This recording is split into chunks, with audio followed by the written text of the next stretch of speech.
You gentleman from New York is recognized for any questions he may have.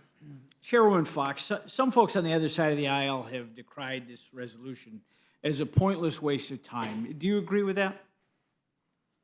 I do not. We spent time in the committee to hear it, and I'm bringing it to rules, and we're going to bring it to the floor. And I'm very sensitive about waste of time. No. Thank you, Dr. Fox. I don't agree with that either. And as a sole member of this committee who represents the state that inspired this resolution, any action by Congress to oppose what President Biden, Governor Hochul, and Mayor Adams are doing is absolutely welcome. In fact, 5 of the 7 counties in my district have declared a state of emergency, citing a lack of resources to handle this massive influx of migrants. The southern tier of New York is not urban, it's not wealthy. What President Biden, Governor Hochul, and Mayor Adams are doing here is placing an unbearable strain on the resources of communities.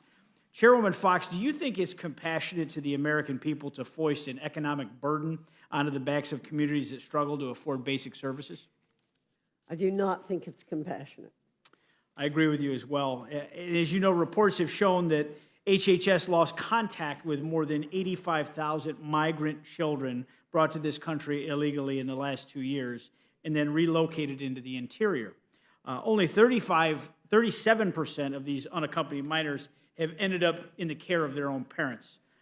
Ranking Member Scott, do you think that losing track of 85,000 unaccompanied minors is compassionate? When Secretary Becerra testified before the committee, he said that they were not missing, that they were placed appropriately, and the... I mean, I'll listen to cries for... I'll take my time back. I'll take my time back. HHS loses jurisdiction. I'll take my time back. I'll listen to cries for compassion from my colleagues on the other side of the aisle when they, along with the administration, secure the actual border. We've seen the results of the Biden administration's failure to uphold our laws and leave our borders wide open. Crime has skyrocketed.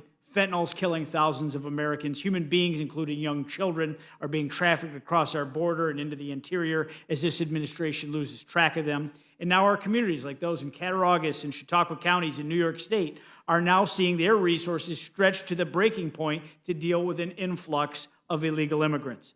None of this is compassionate. None of this is humane. I strongly support this resolution, and I'm a proud co-sponsor of what I believe is one of the many steps our Republican majority is taking to return sanity to our border and force this administration to once and for all uphold our immigration laws, and I yield back, Mr. Chairman. Thank you very much. Any additional comments or questions?